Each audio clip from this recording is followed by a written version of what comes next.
បាទជំរាបសួរលោកគ្រូឧទ្ទេសថ្ងៃនេះខ្ញុំនឹងបង្ហាញអំពីរបៀបនៃការ upload user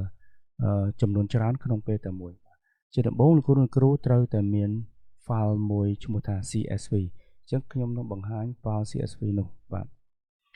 អញ្ចឹងជាឧទាហរណ៍លោកគ្រូត្រូវតែមាន file CSV ដែលមាន first name last name password username email department Kahoot 1បាទអញ្ចឹងកន្លែងនេះ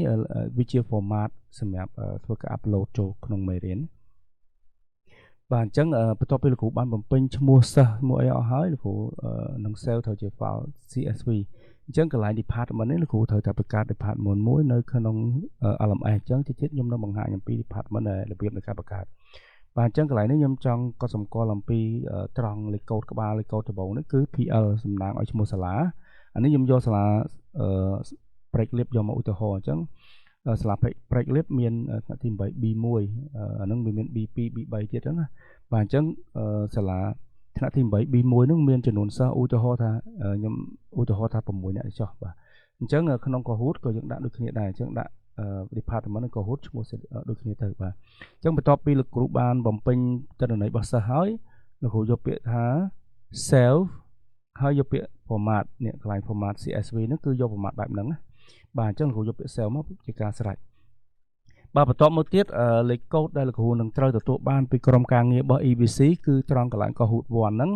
គឺមានន័យថាកន្លែងនេះគឺតំណាងឲ្យលេខកូដរបស់ Kahoot បាទអញ្ចឹងបើសិនលោកគ្រូចង់ធ្វើទៅលើថ្នាក់រៀនដែលមានឧទាហរណ៍ថាថ្នាក់រៀនទី 8 B1 ដែលមានចំនួនសិស្ស6រូបហ្នឹងលោកគ្រូយក copy នេះទៅដាក់កន្លែងត្រង់ Kahoot អញ្ចឹងបើសិនជាចំណុចបន្ទាប់លោកគ្រូចង់ធ្វើថ្នាក់រៀនដែលមាន8 B2 លោកគ្រូក៏បង្កើតក៏ CSV file មួយទៀតដើម្បី upload ដូចគ្នាដែរបាទអញ្ចឹងកន្លែងនេះនឹងទទួលបានពីក្រុមការងាររបស់ EBC នឹងធ្វើឲ្យបាទលោកគ្រូគ្រាន់តែ copy យកទៅដាក់នោះគឺជាការស្រេចបាទជំហានបន្ទាប់គឺការដែលចាប់ផ្ដើមបង្កើតទៅលើ department លោកគ្រូអាចចូលយកពាក្យ dashboard ក៏បានឬក៏ IOMate dashboard ក៏បានកន្លែងហ្នឹងគឺវាបង្ហាញកន្លែងដូចគ្នាបាទអញ្ចឹងដើម្បីឲ្យដាក់ upload ទៅចូលទីតាំងដែលលោកគ្រូចង់បានលោកគ្រូយកពាក្យថា manage department មកបាទបន្ទាប់មកលោកគ្រូយកពាក្យថា create department អញ្ចឹងលោកគ្រូនឹងវាយឈ្មោះ department ដែលលោកគ្រូអ្នកគ្រូបានទៅសេនៅក្នុង file CSV អញ្ចឹង 8B1 បាទអញ្ចឹងលេខកូដdepartment shortcut name ក៏លោកគ្រូអាចប្រើឈ្មោះដូចគ្នានឹងដែរមកអញ្ចឹងលោកគ្រូយកពាក្យថា save មកបាទអញ្ចឹង department 8B1 នឹងត្រូវបានបង្កើតបានមួយដោយទាំងអ្វីលោកគ្រូបានធ្វើនៅកន្លែងនេះអញ្ចឹងយើងត្រូវដាក់ដូចគ្នាអញ្ចឹងដែរបាទហើយចំពោះ Kahoot ហ្នឹងគឺក្រុមការងារបានបង្កើតរួចរាល់អស់ហើយបាទលោកគ្រូគាត់ដាក់កន្លែងហ្នឹងមកបានហើយ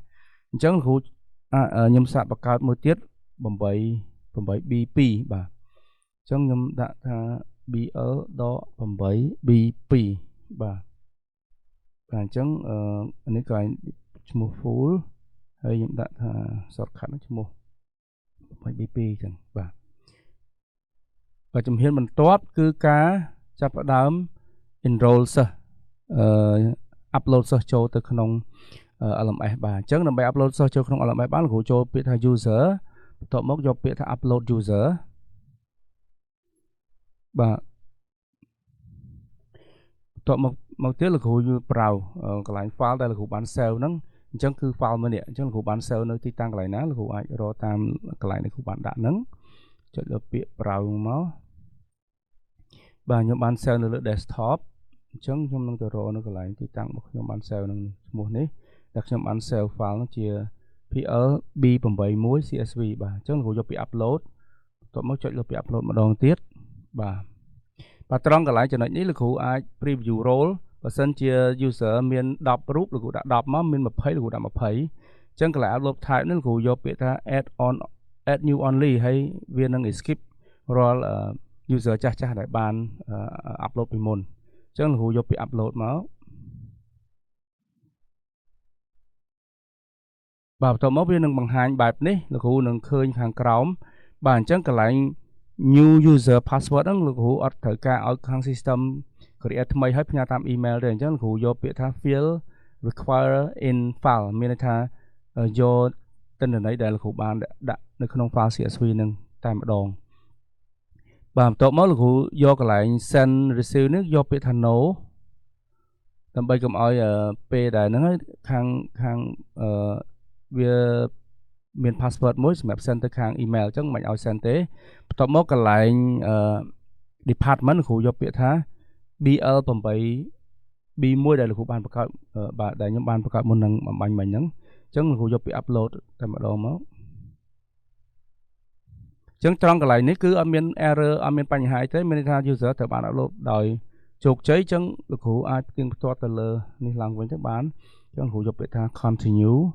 បាទជាការស្រេចបាទអញ្ចឹងការ upload ចូលទៅក្នុង LMS មានតែប៉ុណ្្នឹងអញ្ចឹងដើម្បីផ្ទៀងផ្ទាត់លោកគ្រូអាចចូលទៅក្នុង dashboard បន្ទាប់មកលោកគ្រូយកពាក្យថា user បន្ទាប់មកលោកគ្រូយកពាក្យថា edit user ដើម្បីផ្ទៀងផ្ទាត់ថាតើ department នឹងត្រូវបានបញ្ចូលរួចរាល់ហើយឬនៅបាទអញ្ចឹងត្រង់កន្លែងនេះលោកគ្រូយកពាក្យ department នឹងមកអញ្ចឹងវានឹងបង្ហាញតើ user ដែលលោកគ្រូបានបង្កើតចូលទេបាទគឺមានចំនួនប៉ុណ្ណេះគឺ6រូបគឺត្រឹមត្រូវហើយបាទអញ្ចឹងការ upload user ត្រូវបានបញ្ចប់អញ្ចឹងលោកគ្រូសូមរងចាំជួបនៅវីដេអូបន្ទាប់ពីគឺការ enroll ចូលទៅក្នុងមេរៀនបាទសូមអរគុណ